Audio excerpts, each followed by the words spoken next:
So we're going to have a look at the different types of advertisement that we have. So the Quality Street advert is fairly typical for the adverts that we see every day, and obviously that's something that we sort of recognise as part of our day-to-day life. It's designed to promote a product, so in a sense we're being persuaded as the audience, but it's useful to remember this is not the only type of advertisement that is out there. So these are some different adverts that I've managed to scrape off the internet to sort of illustrate the different types of advertisement and why they exist.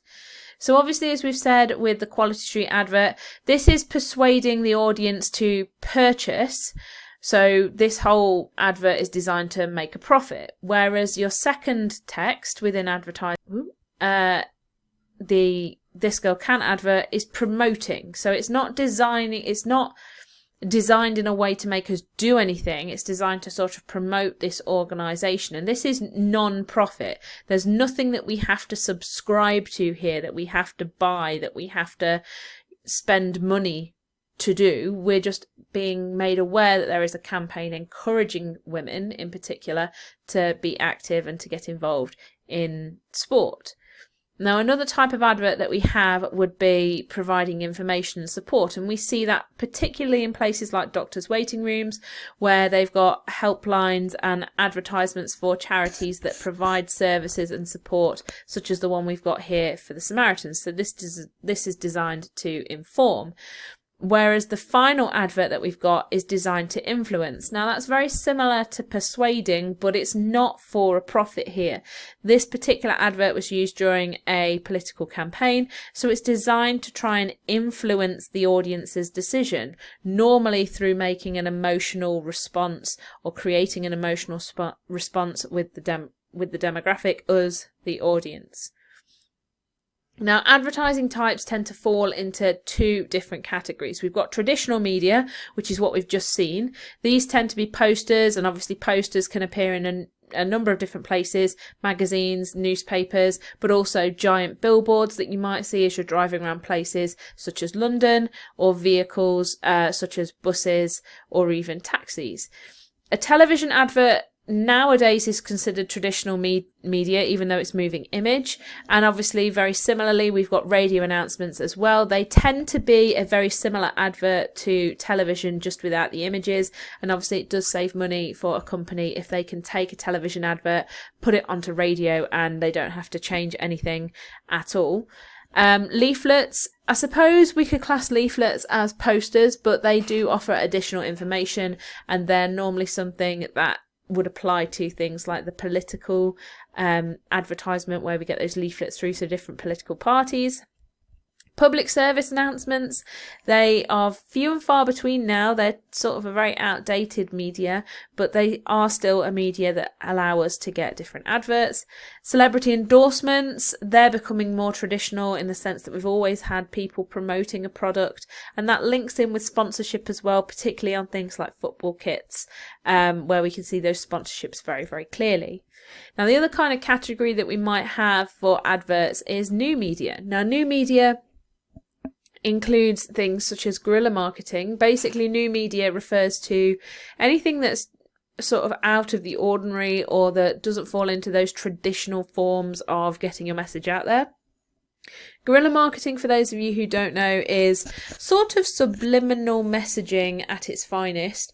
So guerrilla marketing campaign will be where a particular product or a particular company will bombard the demographic with different types of advertisement for that particular product, and they'll do it in really creative ways. So if you haven't already, have a look at, I believe it was McDonald's zebra crossing, or I don't know what you class it as, like McDonald's crossing, McDonald's French fry crossing. Basically, I think it was in America somewhere, McDonald's had painted onto a road their sort of fries in one of their containers, and it formed the crossing to get from one side of the road to the other.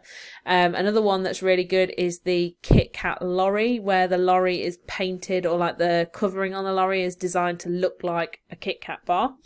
Mailing lists are also new media as well. So anytime that we go onto a website and it asks us to sign up to something or to join the mailing list to get money off, that's new media, because they know that we're unlikely to unsubscribe from those, and then we get bombarded all the time with our sort of junk inbox or junk mailbox filling up.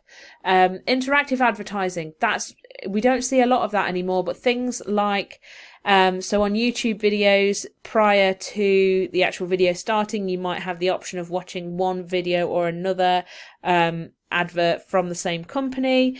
When you go down when you go down the escalators in the underground in London, if any of you guys have seen those panels on the wall that sort of change with the speed of the escalator, so that you can sort of view the entire advert as you go down the escalator. That's pretty interactive.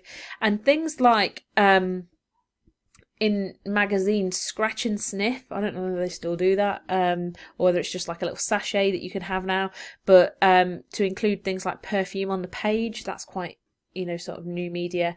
And also digital adverts, which sort of taking over at the minute. So things like our cookies and social media as well. So when you go onto things like Instagram and you get the sort of recommended adverts that appear throughout your feed. Cookies, I'm sure you guys are all aware of them, even if you don't know what they are.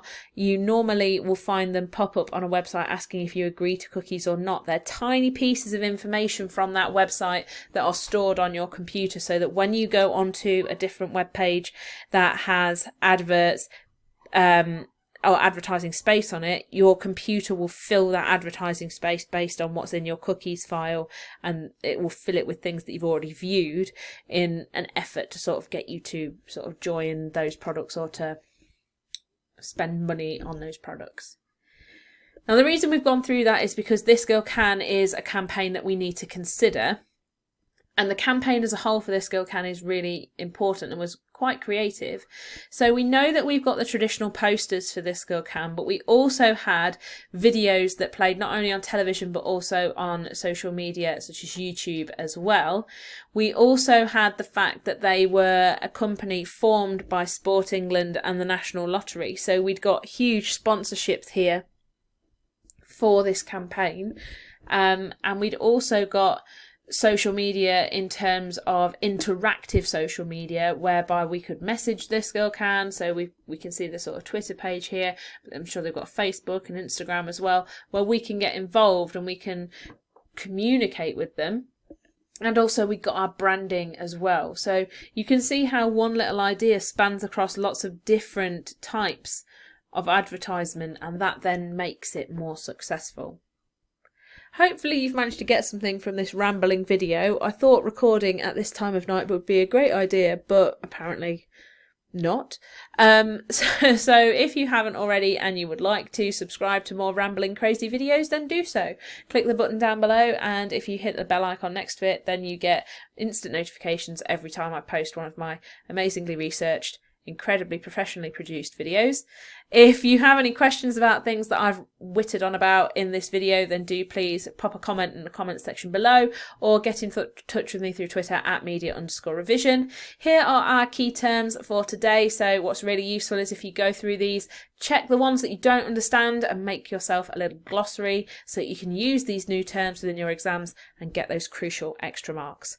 And I will see you guys later for another video.